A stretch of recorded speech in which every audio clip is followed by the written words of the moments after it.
आपने जो समतापूर्वक योग का वर्णन किया, मन की चंचलता के कारण मैं इस योग को स्थिर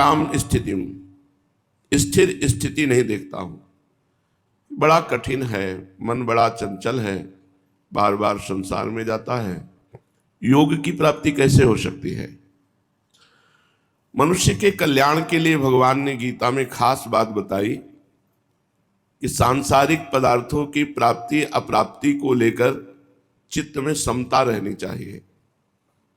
मिला तो ठीक है, ना मिला तो ठीक है, दुख मिला तो ठीक है, सुख मिला तो ठीक है। भगवत प्राप्ति के लिए ये बात जरूरी है। अगर ये क्षमता नहीं है तो भगवत प्राप्ति नहीं कर पाएगा। इस क्षमता से मनुष्य का कल्याण होता है। अर्जुन जी पापों से डर रहे हैं, युद्ध में मारने से पाप ही होगा, ऐसा वो कह रहे हैं। भगवान ने कहा कि जो समता में स्थित है उसे पाप नहीं लगता।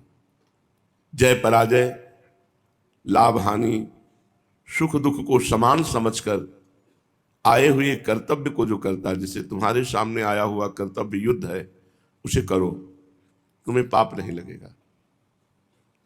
पाप ना लगने की युक्ति भगवान ने बताई।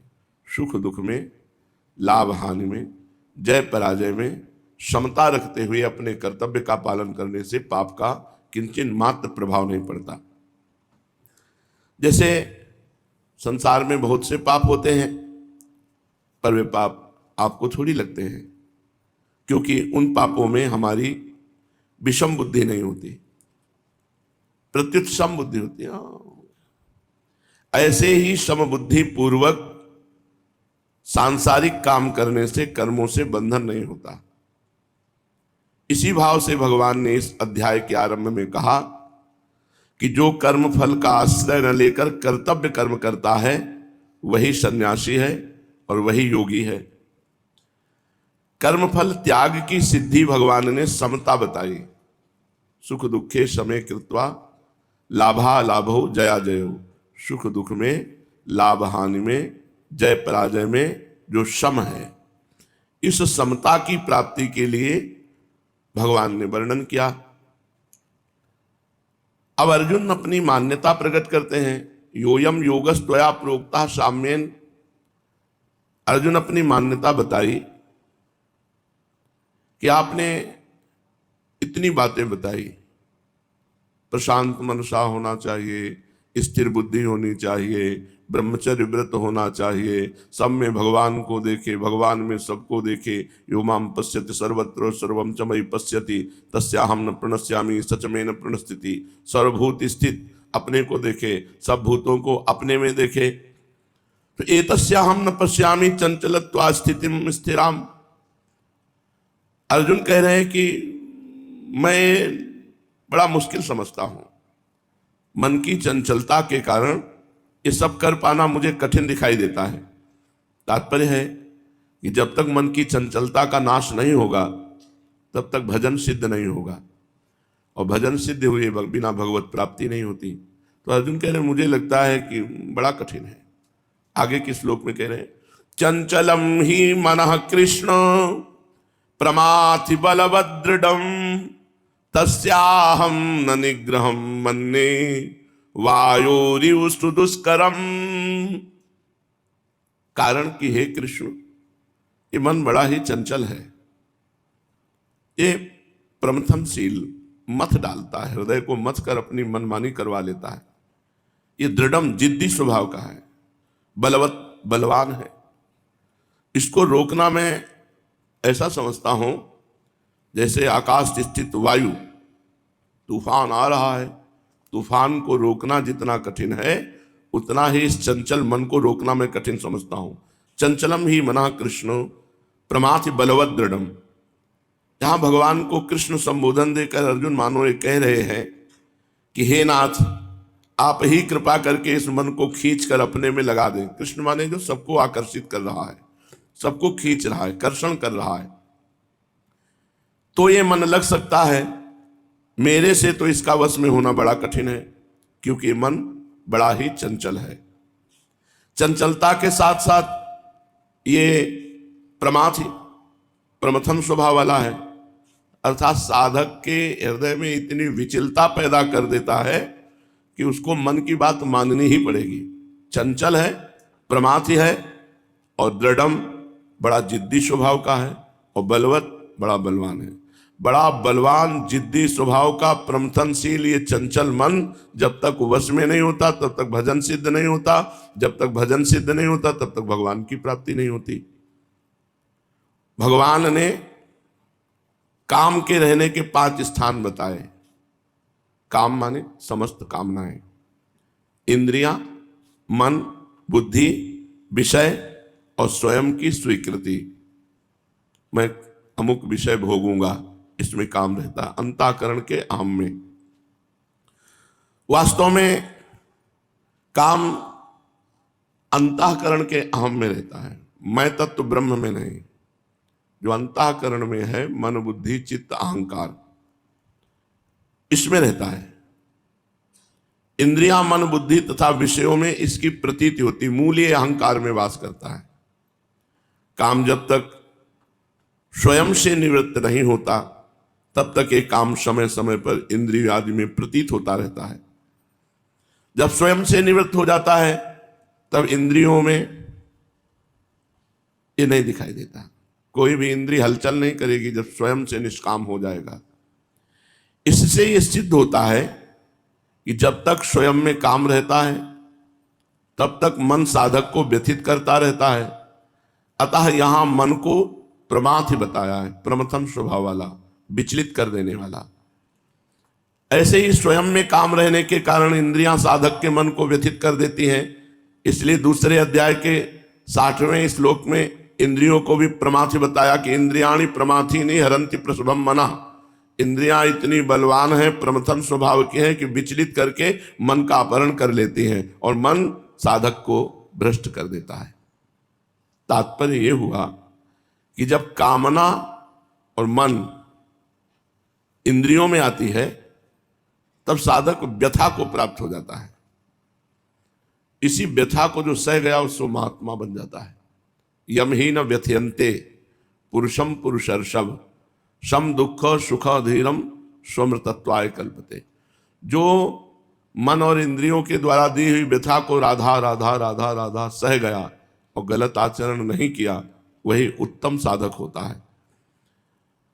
तो उस काम के स्वयं में रहने के कारण मन का भोगों के प्रति गाढ़ खिंचाव रहता है। इससे मन किसी तरह भी उनकी ओर जाने को छोड़ता नहीं, हट कर लेता है। मन को दृढ़ कहा गया है।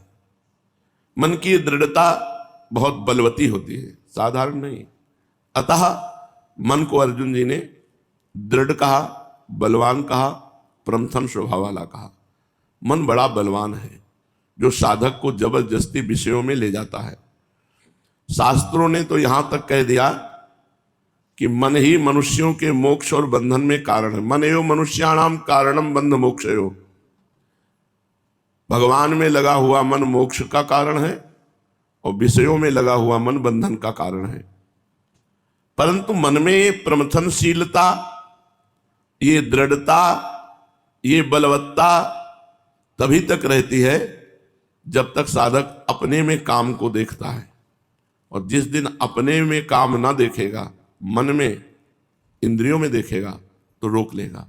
जब वो स्वयं में देखता है तो फिर वो बावरा बनकर मन और इंद्रियों के आकर्षण में, वो काम लीला में उतर जाता है।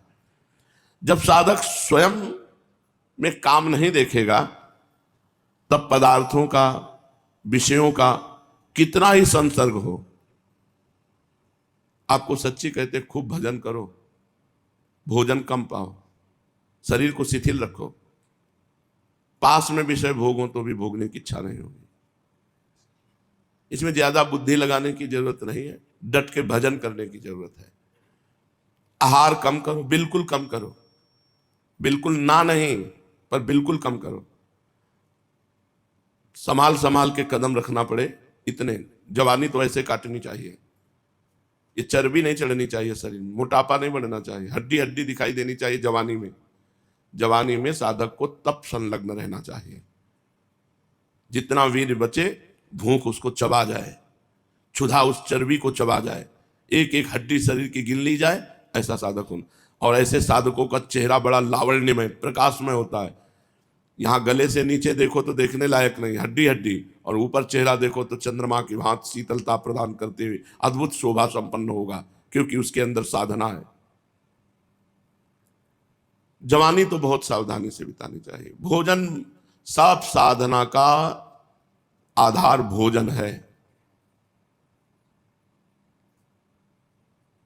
किडनी फेल है, 24 घंटे में एक बार भोजन करते हैं, 9-10 बजे जो मिला बस, रात्रि में एक कवल भी नहीं, जो दवा मिली वो दवा खा ली। हम पाने के लिए नहीं जी रहे, हम जीने के लिए पा रहे हैं, और जी रहे हैं भगवान के लिए। ये बता रहे हैं कि जब तुम स्वस्थ हो तो तुम क्यों नहीं ऐसा कर सकते। भगवान के लिए तुम्हारा जीवन है, थोड़ा अन्न पा के देखो, धुआंधार भजन होगा। रोज कदम लड़खड़ाते हैं इधर आने के लिए, एकांत शांत बैठे रहो। इससे बढ़कर के क्या होगा, जो चल रहा है उसको रोक करके और कुछ क्या जानना है। अब हमको कुछ पढ़ना थोड़ी है, कोई सिद्धांत थोड़ी जानने, हमको कोई चलना थोड़ी कि अब हमको क्या चलना है, कैसे, सब हो गया है। बस इतना जो चल रहा है उसको देखते रहें, उसको सुनते रहें। आप लोगों को चाहिए एक बार शरीर को तोड़ो, आहार, उचित आहार दो, आराम से चल पाओ, आराम से दिनचर्या हो जाए। हमारी किडनी फेल दिनचर्या हो रही है तो तुम्हारी क्यों नहीं। हमारी दिनचर्या छोटी मोटी है, 1 बजे बैठ गए थे, 1 बजे बैठ गए थे, 3 बजे चल के आए हैं, जल्दी जल्दी करके सत्संग, झूला, एकांतिक, फिर आसन में बैठना।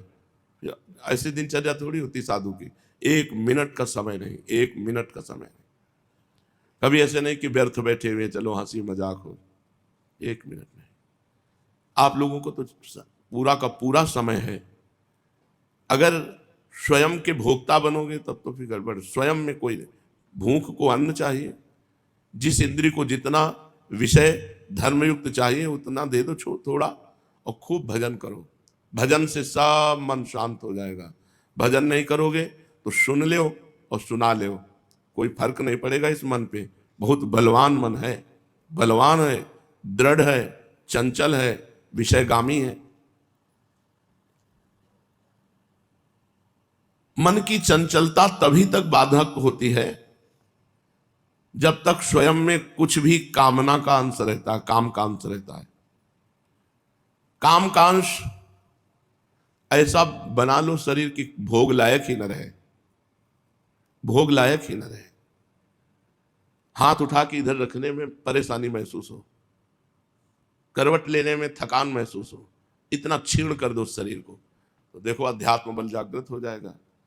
अब पेट निकल रहे हैं, चर्बी चढ़ रही है, तो अब फिर काम तो सताएगा ही। उचित भोजन, कुछ देर आसन में बैठो, मर थोड़ी जाओगे। कम से कम 30 मिनट तो बैठो। वैसे तो 48 मिनट बैठना चाहिए, 2 घड़ी, पर 30 मिनट तो बैठो। पद्मासन में, सिद्धासन में बैठो, शांत परमात्मा का चिंता। साधु हो, भगवत मार्ग के पथिक हो, यदि गृहस्थ हो तो भी तो भगवत मार्ग के पथिक तो हो ही। अरे 30 मिनट आसन में बैठो तो ठीक होने। परमात्मनि यत्र यत्र मनो याति तत्र तत्र परामृतम। देहाभिमान गलित हो जाने पर परमात्म तत्व का बोध हो जाता है। तब जहां जहां मन जाता है वहां वहां परमात्म तत्व का अनुभव होता है। इसलिए उसकी अखंड समाधि रहती है, सहज समाधि रहती है। अगर मन जाता भी है तो जहां जहां जाता है वहां वो परमात्मा को देखता है।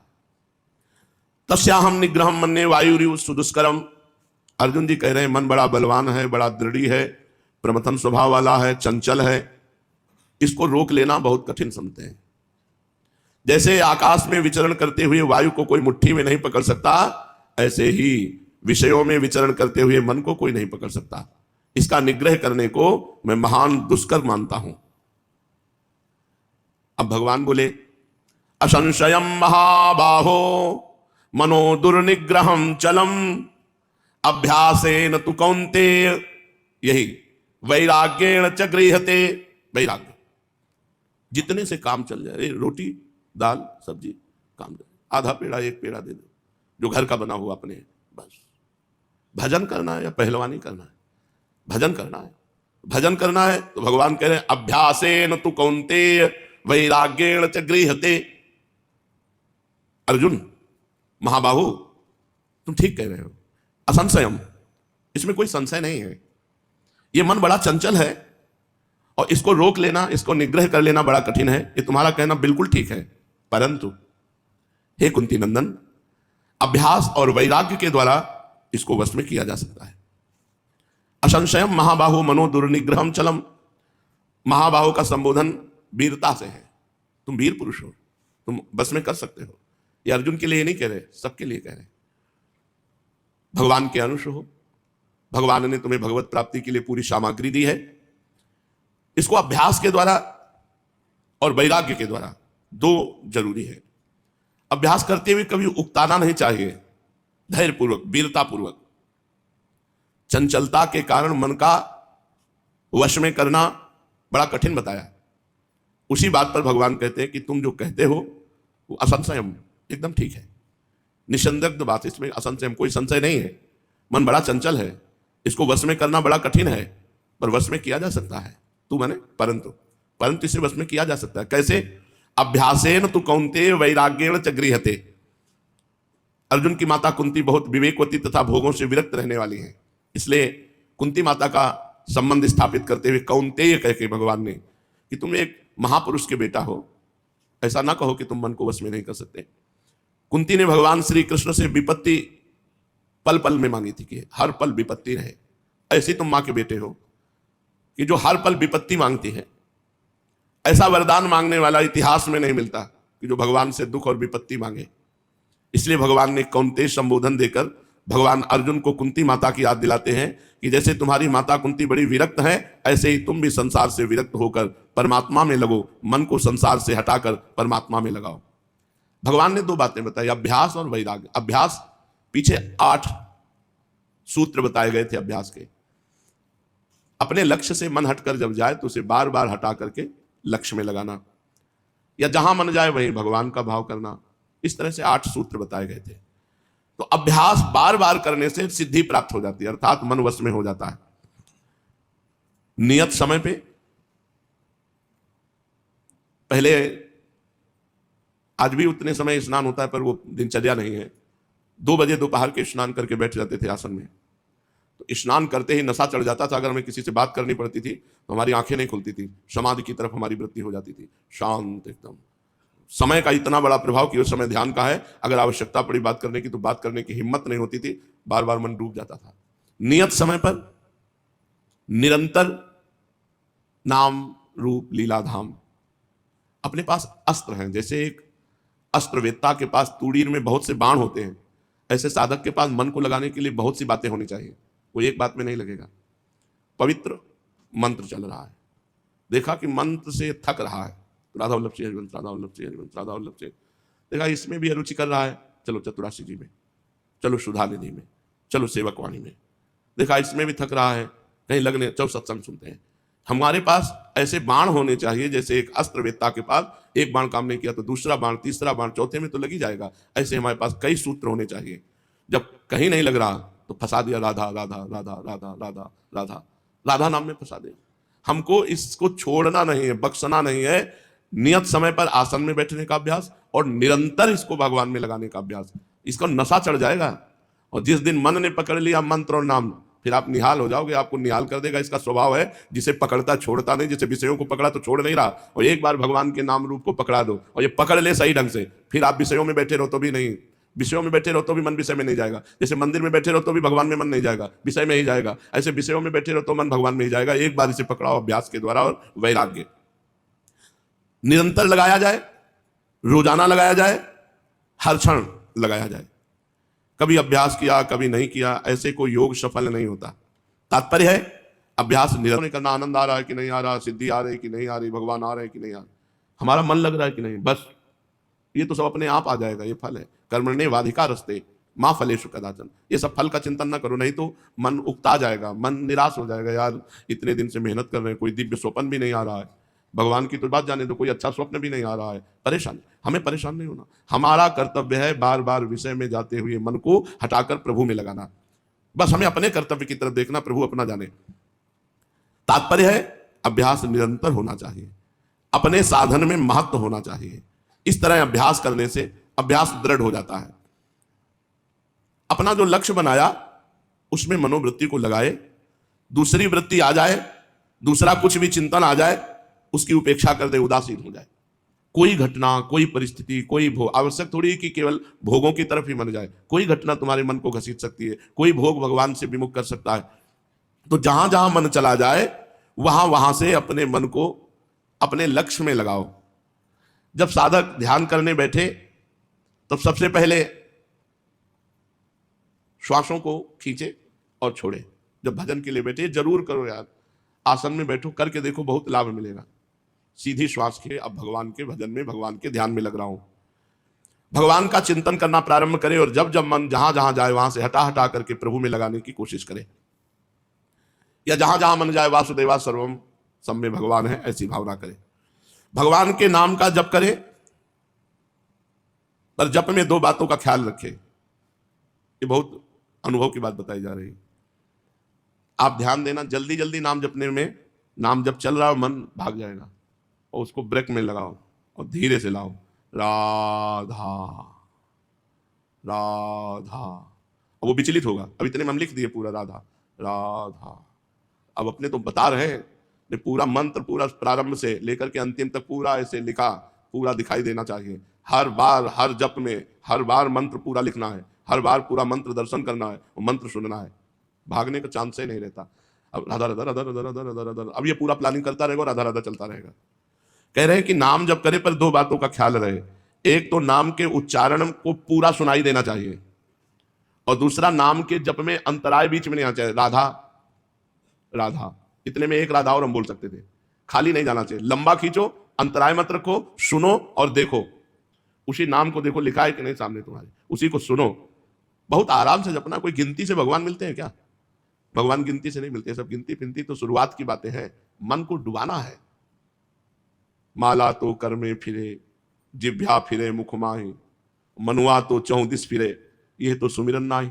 सुमिरन तो राधा राधा, हृदय द्रवित हुआ जा रहा है, राधा राधा पुकार रहे हो। राधा भले ही कम जप हो, लेकिन ध्यान पूर्वक जप हो। अब उसको अभ्यास मत छोड़ना आप लोग। 1000 बार ऐसे कहे राधा राधा राधा, 1000 बार, और 100 बार ऐसे कहे, और एक बार ऐसे। एक बार आपने मानसिक किया तो 1000 बार वाचिक का फल प्राप्त होगा। 1000 बार राधा राधा वाचिक का फल एक मानसिक में, पर पूरा तन्मयता पूर्वक। पर इसको लेकर के आप वाचिक मत छोड़ देना, नहीं तो किसी काम के नहीं रह जाओगे। क्रम बाई क्रम जब आता है, वाचिक से उपांश, उपांश से मानसिक, तब वो सिद्ध हो जाता है। जिस नाम का उच्चारण किया जाए, मन के नेत्रों से निगरानी रखी जाए कि पूरा लिखा कि नहीं लिखा। पूरा आराम से लिख करके, सुन करके तब आगे बढ़ो। अभ्यास का बहुत बड़ा प्रभाव होता है। एक नाम, अब देखो ये बहुत चतुर साधक के लिए बात बता रहे हैं। अगर आपका मन बहुत भाग रहा है, आपको वश में करना है, एक नाम उच्चारण कीजिए दूसरा और लिखिए दूसरा। उच्चारण हो रहा है राधा राधा और लिख रहे हैं निज मंत्र। उच्चारण कर रहे हैं हम और कुछ, लिख रहे हैं कुछ और। भाग कहां भाग के जाएगा? भागने, और ऐसा ज्यादा देर कर नहीं सकता। कमजोर साधक, प्रवीण साधक कर सकता है। चतुरासी जी चल रही है अंतर में, और ऊपर राधा वल्लभ नाम लिखता चल रहा है, राधा वल्लभ राधा वल्लभ राधा वल्लभ, और अंदर चल रहा है चतुरासी जी के पद एकदम। उस समय फिर एक शब्द किसी का सुनना, एक इशारा भी बात करना बर्दाश्त करें, क्योंकि डबल चल रहा है, छूटने का कोई सवाल नहीं है। तो बस अब डबल चल रहा है। चतुरासी जी का पद छूटना नहीं चाहिए, ऊपर राधा वल्लभ लिखना बंद नहीं होना चाहिए। मन को फंसाओ, और उपाय बता रहे, बस गुनगुना रहे हैं, अंदर निज मंत्र चल रहा है, उसको दिमाग में पूरे छाए हुए हैं, और बता रहे हैं उपाय। राग रागिनियों की धुन में मिला करके,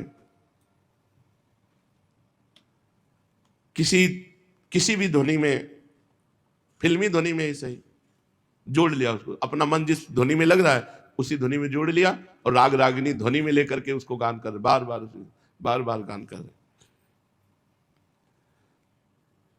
जब इस तरह हम नाम में बार बार मन को लगाते हैं तो हमारा अभ्यास दृढ़ होता है। अभ्यास करते हुए फिर नाम की जगह रूप जागृत होने लगता है। भगवान विराजमान है, एक एक अंगुली से लेकर के पूरे टखने, घुटने, कमर, उदर, वक्षास्थल, कंठ, मुखारविंद, नेत्र, पूरा दर्शन हो रहा है। फिर मन जाने की गुंजाइश, ये बहुत आगे चल करके, ये प्रारंभ में नहीं। ऐसे कोई चित्र ही नहीं बना भगवान जैसे हैं, ऐसा चित्र ही नहीं है, कोई चित्र नहीं। जो नाम भगवान के द्वारा भगवान का रूप सौंदर्य प्रकाशित होता है, न वो स्याही है, न वो चित्रकार की जो बुद्धि है वो सरस्वती जी ने रची है, और भगवान वो है जिन्होंने सरस्वती जी को रचा है। कैसे कोई कल्पना कर सकता है भगवान की? पर जब सर्वत्र भगवान है तो उस चित्र में भी भगवान है, ऐसा हम मान लेते हैं और आराधना करते हैं, तो फिर असली भगवान का रूप आता है। जब मन को हम बार बार नाम में लगाते हैं, तो जब मन भगवान के नाम में लग जाता है तो फिर नाम से रूप देखी, रूप नाम आधीना, नाम प्रकाशित हो जाता है। अभ्यास की सहायता के लिए वैराग्य का होना अत्यंत आवश्यक है। भोजन को सुधारो, भोजन को सुधारो। अगर भजन का स्वाद लेना है तो भोजन सुधारो, कम और नीरस भोजन, स्वाद रहित तो भोजन को भजन में मन लगेगा। अल्पाहार, मिताहार। देखो बड़े बड़े ऋषि मुनियों को कोई वृक्ष की छाल चबा के, कोई पत्ते चबा के, कोई दूब का रस लेकर के प्राण पोषण मात्र कर, तब वो त्रिभुवन विजेता ब्रह्म ऋषि कहे गए, तब वो महर्षि कहे गए। साधु का शरीर एकदम छरहान, चेहरा एकदम नवीन बालक जैसा, हर समय भजन पारायण। तब हम कह रहे 10-10 वर्ष हो जाते हैं, स्वप्न दोष ही नहीं होता। 10-10 वर्ष, महीना, 15 दिन, 20 दिन, 40 दिन नहीं, 10-10 वर्ष। क्यों? है ही नहीं उतना, जितना खाया तपस्या के द्वारा पचा दिया, जला दिया, शांत मन। उतना सोए जितना आवश्यक है। जो 4 बजे 5 बजे तक सो रहे हम तो ब्रह्मचर्य रहेंगे। वो अब यहाँ 1 बजे से जगे साधक तो अपने आप एक नियत समय सोने का। भोजन पर सुधार कर लो, सब ठीक हो जाएगा। भोजन सुधार कर लो, उचित भोजन, उचित भोजन और डट के व्यायाम, प्राणायाम, आसन, दिनचर्या। ऐसा नहीं होना चाहिए कि मरे ऐसे दूर से लगे कि हाँ पकड़ो नहीं तो गिर जाएंगे, ऐसा भी नहीं होना चाहिए। अभ्यास के लिए वैराग्य की जरूरत है, कारण संसार के भोगों से जितना वैराग्य होगा उतना ही प्रभु में मन लगेगा।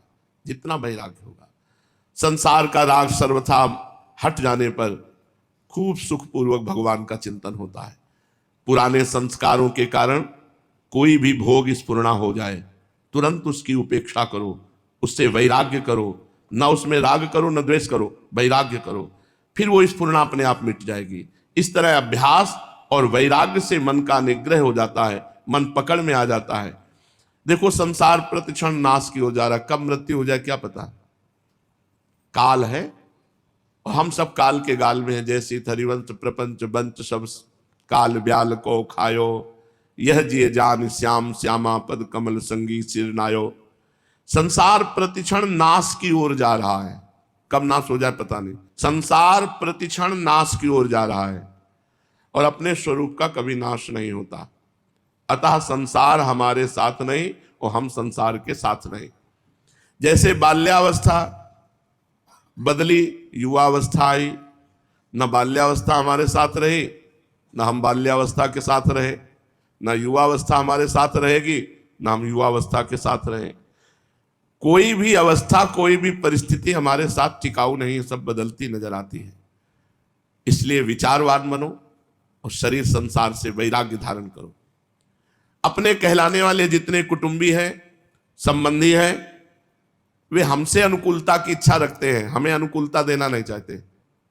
अपने कहलाने वाले जितने कुटुंबी हैं, संबंधी हैं, हमारे से जब तक अनुकूलता मिलती है तब तक वो हमारे हैं। जिस दिन प्रतिकूलता उनको अंदाज में आई, समझ में आई, भाषा बदल जाएगी, व्यवहार बदल जाएगा, देखना बदल जाएगा।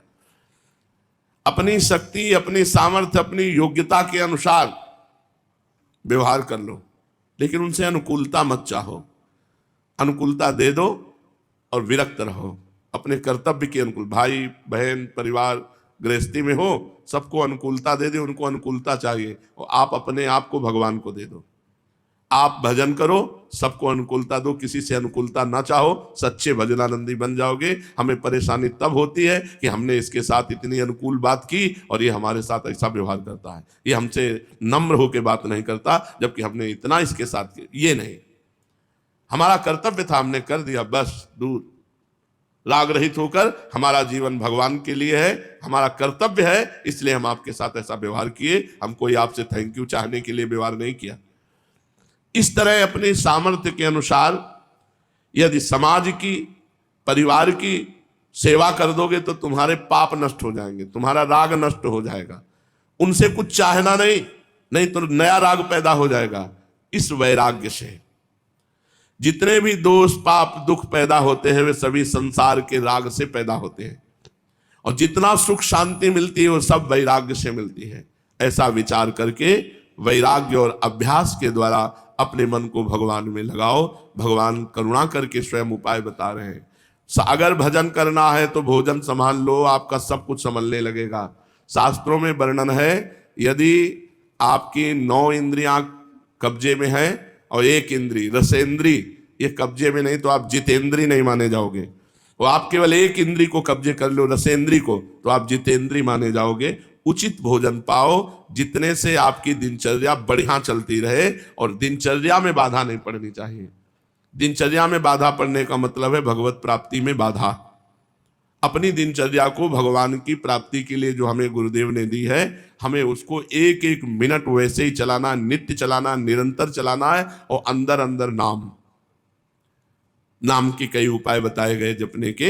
इन उपायों में से जो आपको नाम जपने का उपाय सहज सरल लगे, कोई ध्वनि लगा के, भ्रमर की भांति लिख करके, उच्चारण करके बार बार हमको नाम में लगना है। और नाम जप का फल होगा भगवत प्राप्ति।